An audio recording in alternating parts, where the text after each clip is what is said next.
사랑하는 형제 자매 여러분, 우리가 하나님의 말씀을 펼칠 때 우리는 단순히 종이 위에 적힌 글자를 읽는 것이 아닙니다. 우리는 천국의 심장 박동을 만지는 것입니다. 시편 중에는 예언적인 능력을 지닌 구절들이 있습니다. 그것은 수년 동안의 고통조차 바꾸지 못했던 상황을 열어젖히는 신성한 열쇠와도 같습니다.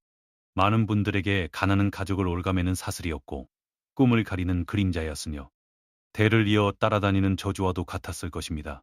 그러나 오늘 여러분께 선포합니다. 믿음으로 고백하고 온 마음으로 믿을 때 단 24시간 만에 결핍의 곤례를 산산조각 낼 살아있는 약속의 말씀이 있습니다. 하나님께서는 여러분이 식탁 밑에서 부스러기를 구걸하며 살라고 부르신 것이 아닙니다. 그분은 풍요가 넘쳐오르는 그분의 식탁에 여러분을 앉히기 위해 부르셨습니다. 성령님께서 이 시편 위에 숨을 불어넣으시어 여러분의 상황을 공허함에서 풍성함으로, 부족함에서 넘치는 축복으로 변화시킬 것입니다. 오늘 여러분이 이 말씀을 받아들인다면 이 시편은 여러분의 삶에서 가난의 저주를 완전히 끊어낼 것입니다. 가난은 여러분의 운명이 아닙니다. 하나님께서는 자녀들을 위해 풍요를 예비하셨습니다. 하나님의 손길로 여러분이 창조되었을 때 그분은 여러분이 부족함의 무게에 짓눌려 살거나 청구서에 대한 끊임없는 두려움과 결코 충분하지 않다는 불안 속에 살도록 영혼을 불어넣으신 것이 아닙니다. 그것은 태초부터 있었던 신성한 계획이 아닙니다. 하나님께서는 그분의 백성이 공급하심의 충만함 속에서 살도록 설계하셨습니다. 아담과 하와를 에덴 동산에 두셨을 때 그분은 그들을 풍요로움으로 둘러싸셨습니다. 모든 나무에는 열매가 가득했고 모든 강에는 생명이 흘렀으며 그들이 구하기도 전에 모든 필요는 이미 채워져 있었습니다. 이것은 자녀를 향한 하나님의 마음을 보여주는 것입니다. 우리가 그분의 넘치는 선하심 속에 살기를 원하시는 것입니다. 가난은 죄의 저주로 인해 세상에 들어왔지만 그리스도 안에서의 구속은 우리를 다시 축복의 상속자로 회복시키셨습니다. 여러분이 그리스도 안에 거한다면 여러분은 더 이상 가난의 저주에 묶여있지 않습니다. 왜냐하면 여러분의 운명은 이 세상의 한디가 아닌 천국에 기록되어 있기 때문입니다.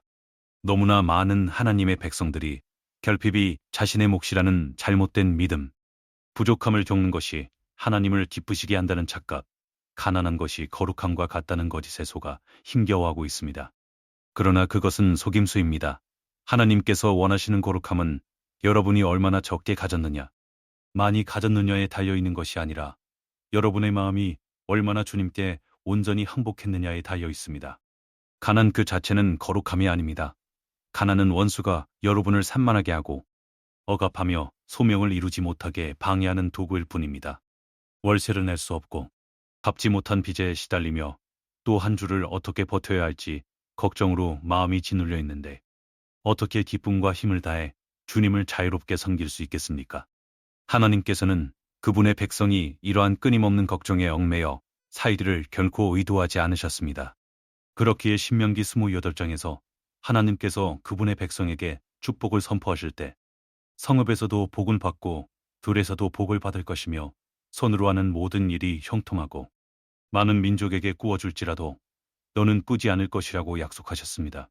이것은 하나님의 자녀가 가난이 아닌 풍요를 위해 예정되었음을 보여주는 명백한 선포입니다. 가난의 저주는 여러분의 귓가에 끊임없이 거짓말을 속삭입니다. 너는 항상 고생할 것이라고. 너는 절대 벗어날 수 없다고. 너의 부모가 가난했으니 너도 가난해야 한다고. 너희 가족에게는 아무런 변화도 없을 것이라고 말입니다. 그러나 예수님의 보혈은 다르게 선포합니다. 십자가는 죄의 저주뿐만 아니라 그와 함께 온 모든 저주, 즉 가난의 사슬까지도 끊어버렸습니다. 고린도후서 8장 9절은 말씀합니다. 우리 주 예수 그리스도의 은혜를 너희가 알거니와 부유하신 이로써 너희를 위하여 가난하게 되심은 그의 가난함으로 말미암아 너희를 부유하게 하려 하심이라. 이것은 단지 영적인 부유함만이 아닙니다. 삶의 온전함, 건강, 기쁨, 공급, 그리고 그분의 영광을 위한 물질적인 축복까지 포함합니다. 여러분은 가난의 굴레에 머물도록 부름받지 않았습니다. 여러분은 이 땅에서 아버지 왕국의 풍요로움을 반영하도록 부름받았습니다. 가난이 여러분의 운명이 아니라는 것을 깨닫게 되면 관점이 바뀌기 시작합니다. 더 적은 것에 안주하기를 멈추고 결핍을 당연한 것으로 받아들이기를 거부하며 그리스도 안에서 여러분에게 속한 것을 주장하기 위해 믿음으로 일어서게 됩니다. 이 변화는 매우 중요합니다. 가난을 운명으로 받아들이는 한 여러분은 그것과 싸우지 않을 것이기 때문입니다. 그것을 극복하기 위해 믿음으로 기도하지 않을 것이며 하나님의 말씀을 대적하여 선포하지 않을 것이고 풍요를 향한 순종의 발걸음을 내디디지 않을 것입니다. 그러나 진정한 상속에 대한 계시가 영혼에 들어오면 여러분은 원수의 거짓말에 저항하고 왕국의 상속자로서의 자리를 취하게 됩니다. 이집트에 있던 이스라엘 백성을 생각해 보십시오. 그들은 바로의 무거운 멍에 아래서 노예로 일하며 수세대 동안 결핍과 억압 속에 살았습니다. 그들에게는 자유도 재물도 차지할 땅도 없었습니다. 가난이 그들의 일상이었습니다. 그러나 하나님께서는 모세를 일으켜 그들을 구원하셨고 그들을 이끌어내실 때 빈손으로 나오게 하지 않으셨습니다. 성경은 이스라엘 백성이 은과 금, 의복을 가지고 나왔으며 마치 그 나라를 약탈한 것과 같았다고 말합니다. 하나님께서는 분명한 메시지를 주셨습니다. 그분의 자녀는 결핍 속에 머물 운명이 아니라는 것입니다. 그분이 구원하실 때는 풍요로움으로 인도하십니다. 이 이야기는 단순한 역사가 아닙니다. 하나님께서 여러분의 삶에 행하고자 하시는 일에 대한 예언입니다. 여러분은 늘 부족했던 가정에서 자랐을지도 모릅니다. 번영을 보지 못한 채 수년을 걸어왔을지도 모릅니다. 그러나 하나님께서는 여러분을 위해 구원의 때를 예비하셨습니다. 그분은 세대 간의 고리를 끊고 풍요가 흐르는 약속의 땅으로 여러분을 인도하기를 원하십니다. 원수의 가장 큰 전략 중 하나는 하나님의 백성이 자신의 상속을 보지 못하도록 눈을 가리는 것입니다. 만약 악마가 가난이 영구적인 것이며 그것이 여러분의 영적 소명의 일부라고 확신시킬 수 있다면 여러분은 하나님께서 이미 예비하신 것을 결코 주장하지 않을 것입니다. 그러나 오늘 여러분은 깨어나야 합니다. 가난은 여러분의 운명이 아니라고 권위를 가지고 선포해야 합니다. 결핍이라는 거짓과의 합의를 깨뜨리고 그리스도 안에 있는 풍요의 진리를 받아들여야 합니다. 하나님께서는 이미 여러분의 운명을 기록하셨고 그 운명 안에서 여러분은 왕의 자녀입니다. 왕의 자녀가 누더기를 걸치고 찌꺼기를 구걸하며 산다고 믿으십니까? 아닙니다. 왕의 자녀는 왕국의 풍요로움에 접근할 권한이 있으며 우리는 만왕의 왕의 자녀들입니다. 그러나 풍요는 돈에 관한 것만이 아닙니다. 하나님의 축복을 재정으로만 축소하는 것은 그분의 계획에 충만함을 놓치는 것입니다. 풍요란 어떤 폭풍도 빼앗을 수 없는 평안을 누리는 것입니다. 풍요란 여러분의 경주를 달리고 소명을 완수할 수 있는 건강을 갖는 것입니다. 풍요란 여러분의 가정이 끊임없는 다툼이 아닌 사랑으로 채워지는 것입니다. 풍요란 여러분의 필요가 채워지고 넘쳐서 다른 이들을 축복할 수 있는 것입니다. 진정한 풍요는 천국에서 흘러내려 삶의 모든 영역으로 들어가는 강물이며 하나님께서는 이미 여러분을 위해 그것을 예비하셨습니다. 그렇다면 여러분은 물을 수 있습니다. 하나님께서 이미 풍요를 예비하셨다면 왜 나는 여전히 고통받고 있는가? 그 답은 정렬에 있습니다. 우리는 종종 하나님의 말씀과 어긋난 채로 축복의 흐름을 막는 두려움, 불신앙, 불순종을 붙들고 살아갑니다. 가난은 여러분의 운명이 아니지만 진정한 상속으로 들어가기 위해서는 순종의 길을 걸어야 합니다. 이스라엘 백성도 젖과 꿀이 흐르는 땅을 약속받았지만 그 땅을 차지하기 위해 광야를 지나고 전투를 치르며 하나님의 지시에 순종해야 했습니다. 마찬가지로 하나님께서는 풍요를 예비하셨지만 여러분은 생각을 바꾸고 그분의 약속을 선포하며 믿음으로 행동해야 합니다. 이를 위해서는 매일 하나님의 말씀으로 마음을 새롭게 해야 합니다. 가난은 은행 계좌에 나타나기 전에 종종 마음속에 견고한 진을 구축합니다. 가난하게 생각하면 가난하게 살게 됩니다. 끊임없이 결핍을 고백하면 결핍을 경험하게 됩니다. 그러나 여러분이 하나님의 약속을 말할 때 여러분의 믿음은 새로운 현실을 창조합니다. 시편 기자는 여호와는 나의 목자시니 내게 부족함이 없으리로다 라고 선포했습니다. 이것이 풍요의 사고방식입니다. 충분하기를 바란다가 아닙니다. 언젠가 이 고통에서 벗어날지도 모른다가 아닙니다. 내게 부족함이 없으리로다 라는 확신입니다. 이것이 상황을 변화시키는 선포입니다. 여러분이 자신을 가난하고 제한적이며 저주받았다고 보는 한 삶은 그 각본을 따를 것입니다. 하지만 자신을 축복받은 자, 선택된 자, 공급받는 자로 보기 시작하는 순간 천국은 여러분을 위해 기록된 것들을 풀어놓기 시작합니다. 풍요의 운명으로 나아가는 또 다른 단계는 관대함입니다. 역설적으로 들릴지 모르지만 베푸는 것은 가난의 굴레를 끊는 열쇠입니다. 세상은 모든 것을 움켜쥐라고 말합니다. 그러나 하나님 나라는 주라. 그리하면 너희에게 줄 것이니 곧 후이 되어 누르고 흔들어 넘치도록 하여 너희에게 안겨주리라고 말합니다. 여러분이 하나님의 사역에 심고 가난한 자를 축복하며 기쁜 마음으로 드릴 때 여러분은 천국의 순환을 작동시키는 것입니다. 하나님께서는 여러분에게서 빼앗으려는 것이 아니라 여러분에게 부어주려 하십니다. 그러나 그분은 펼친 손에만 부어주실 수 있습니다. 두려움과 자기 보존으로 손을 꽉 쥐고 있다면 풍요의 흐름을 막는 것입니다.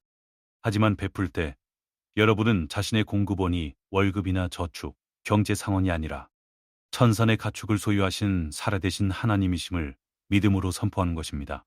또한 풍요가 이기적인 소비를 위한 것이 아님을 깨달아야 합니다. 하나님께서 축복하시는 이유는 여러분이 축복이 되게 하기 위함입니다. 그분은 여러분이 하나님 나라를 확장하고 그분의 사역을 지원하며 다른 이들이 결핍에서 벗어나도록 돕게 하기 위해 번성하게 하십니다. 이 사실을 이해하는 순간 관점이 바뀝니다. 더 이상 자신만을 만족시키기 위해 풍요를 구하지 않고 하나님을 영화롭게 하기 위해 구하게 됩니다. 마음이 그분의 목적과 일치할 때 그분은 더 많은 것을 여러분에게 맡기실 수 있습니다. 아브라함에게 내가 내게 복을 주어 너는 복이 될지라라고 말씀하신 이유가 바로 이것입니다. 여러분의 운명은 단지 생존하는 것이 아닙니다. 자신만 넉넉한 것에 그치는 것이 아닙니다.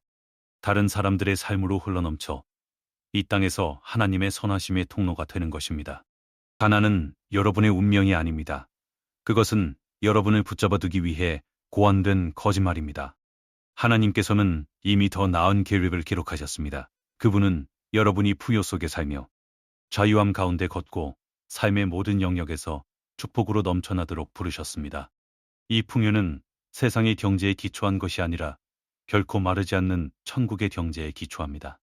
하늘에서 만나를 비처럼 내리신 하나님, 보리떡 5개와 물고기 2마리로 5,000명을 먹이신 하나님, 과부의 기름병이 넘치도록 채우신 하나님, 그 동일한 하나님이 여러분의 아버지시며 자녀된 여러분을 위해 풍요를 예비하셨습니다.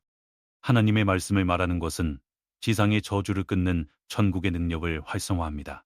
성경이 혀의 힘, 우리가 말하는 것의 중요성, 고백의 영향력을 거듭 강조하는 데는 이유가 있습니다. 말은 공기 중으로 사라지는 소리가 아닙니다. 말은 우리 삶의 현실을 창조하고 형성하며 풀어놓는 영적인 힘입니다. 창세기에서 하나님께서는 말씀으로 세상을 창조하셨습니다. 손으로 만드신 것이 아니라 있으라 선포하시니 그대로 되었습니다. 이 원리는 우리 삶의 영적 영역에도 동일하게 적용됩니다. 우리가 하나님의 말씀을 말할 때 우리는 우리의 입을 그분의 창조적인 능력과 일치시키는 것입니다. 그분의 말씀은 인간의 말과 다릅니다. 신성한 권위와 영원한 진리, 초자연적인 힘을 지니고 있습니다. 그분의 말씀을 입에 담아 믿음으로 선포할 때 그것은 저주를 허물고 축복을 활성화하는 무기가 됩니다. 가난은 단순한 재정적 문제가 아니라 종종 저주의 발현입니다. 저주는 제한하고 묶고 파괴하는 말로 된 법령입니다. 태초부터 저주는 말을 통해 이 땅에 풀려났습니다. 아담과 하와가 불순종했을 때 땅은 가시덤불과 땀으로 저주받았습니다. 그 저주는 성취 없는 노동, 만족 없는 분투, 보상 없는 노력을 의미했습니다. 오늘날 많은 사람들이 여전히 그 패턴 아래 살고 있습니다. 열심히 일하지만 진전이 없고 밤낮으로 수고하지만 늘 부족합니다. 그러나 여러분이 삶의 하나님의 말씀을 선포할 때 저주를 뒤집고 초자연적인 공급을 풀어놓는 천국의 능력을 작동시키게 됩니다. 잠언 18장 21절은 죽고 사는 것이 혀의 힘에 달렸나니 혀를 쓰기 좋아하는 자는 혀의 열매를 먹으리라고 말합니다. 이는 여러분이 말하는 것이 곧 여러분이 먹게 돼 수확물이 된다는 뜻입니다. 만약 여러분의 입이 끊임없이 저주에 동의하여 나는 빈털털이야. 나는 절대 앞서갈 수 없어. 우리 가족은 항상 가난했어라고 말한다면 여러분은 저주를 강화하고 그것에 힘을 실어주는 것입니다. 하지만 여러분의 입이 하나님의 말씀과 일치하여 여호와는 나의 목자시니 내게 부족함이 없으리로다. 나의 하나님이 영광 가운데 그 풍성한 대로 나의 모든 쓸 것을 채우시리라. 나는 꾸어줄지라도 꾸지 않을 것이다라고 선포한다면 여러분은 저주를 취소하고 풍요를 풀어놓는 천국의 능력을 활성화하는 것입니다. 핵심은 단순히 긍정적인 생각이 아니라 여러분 자신의 힘을 뛰어넘는 권위를 지닌 살아있는 하나님의 말씀을 선포하는 것입니다. 원수는 말의 힘을 알고 있기에 여러분의 입을 불평과 두려움, 의심으로 채우려 애씁니다. 상황에 대해 부정적으로 말할 때마다 원수에게 그 억압을 유지할 법적 근거를 주는 것입니다.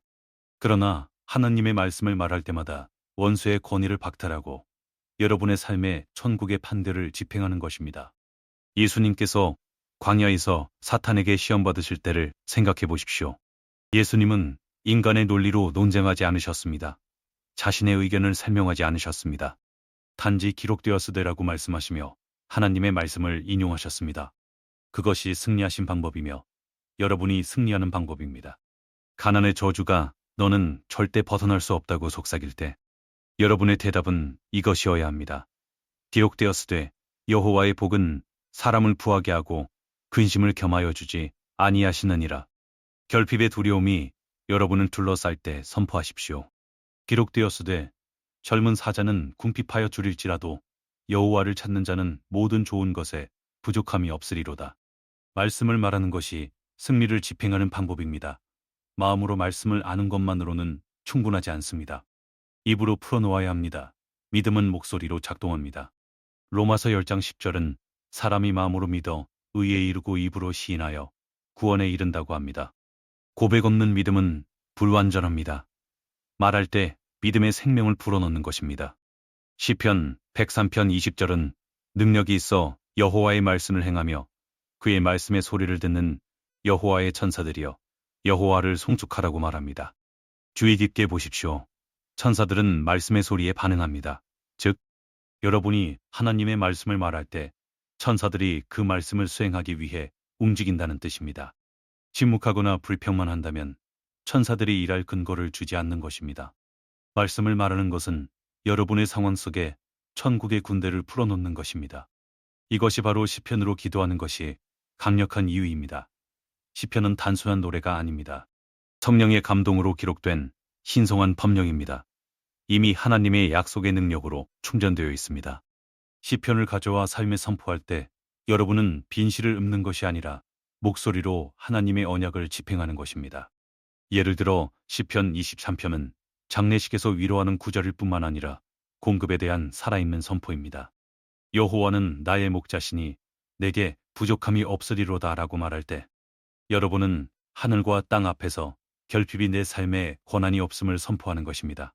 시편 112편의 부와 재물이 그의 집에 있으며라는 말씀을 선포할 때 여러분은 더 높은 진리를 활성화하여 가난의 력을 깨뜨리는 것입니다.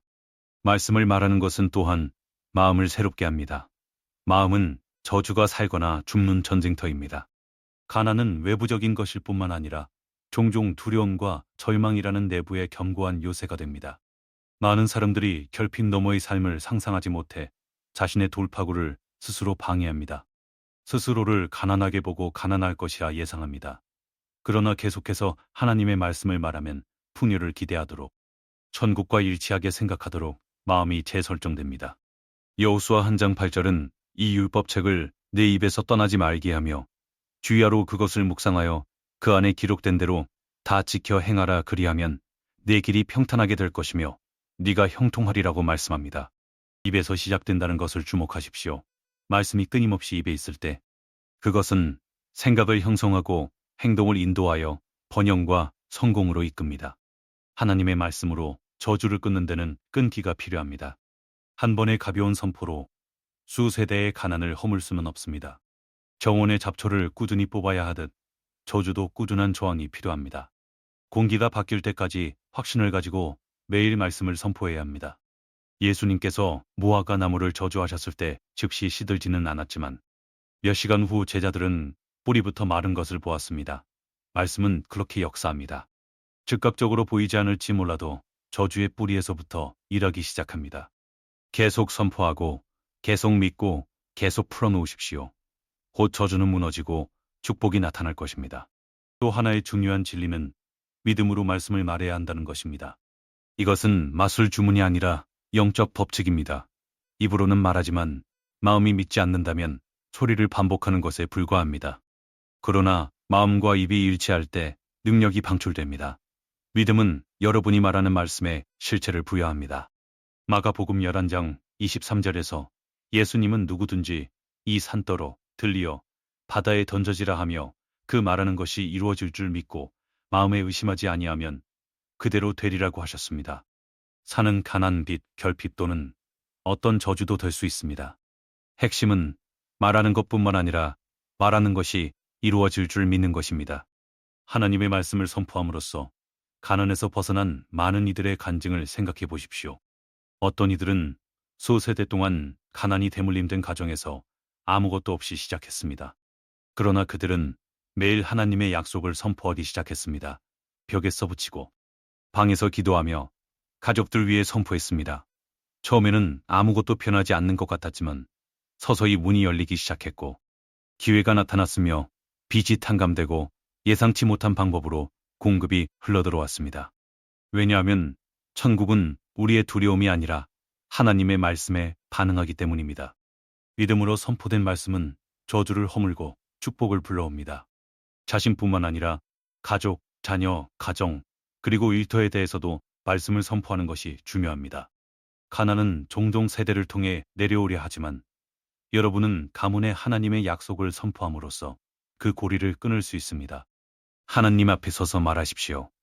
내 자녀들은 결핍을 상속받지 않을 것이다. 그들은 축복을 상속받을 것이다. 부와 재물이 이 집에 있을 것이다. 저주는 여기서 멈춘다. 여러분이 이런 말을 선포할 때 여러분은 수세대 동안 자라날 축복의 씨앗을 심는 것입니다. 하나님의 말씀을 말하는 데는 담대함이 필요합니다. 원수는 수치심이나 의심으로 여러분을 침묵시키려 할 것입니다. 그는 속삭일 것입니다. 통장이 비었는데 어떻게 풍요를 선포해? 빚 속에 살면서 어떻게 번영을 말해? 하지만 그것은 두려움의 전략입니다. 여러분은 보이는 것을 근거로 말하는 것이 아닙니다. 하나님께서 말씀하신 것을 근거로 말하는 것입니다.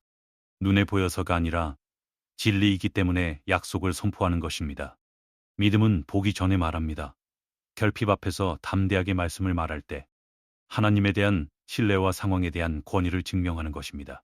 진학으로 말씀을 말하는 것은 영적인 연쇄 반응을 일으킵니다. 첫째, 거짓과의 합의를 깹니다.